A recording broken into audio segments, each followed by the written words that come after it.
Everyone, আজকে বিকালে কিন্তু ফুচকা চ্যালেঞ্জের ভিডিও আসবে।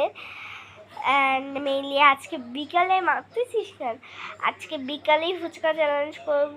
কালকে আপলোড দিতে পারি অ্যান্ড পার্ট করে কিন্তু আমি দিচ্ছি।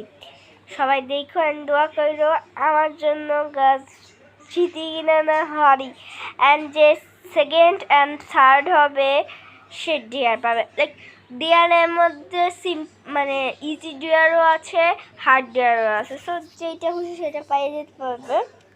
অ্যান্ড চলো, এখন হচ্ছে তাসমিন কান্না করতেছে, ভালো লাগতেছে না, গরম মানে সবাই আমার জন্য। আমি তো খুবই স্যাড। অ্যান্ড সো গাইস, যা করতেছো তোমরা, অ্যান্ড অনেক গরম, আমি জিতবো। অ্যান্ড জিতবে তার জন্য তো গিফট থাকবেই। সো আল্লাহ হাফেজ, বাই। দোয়া করো।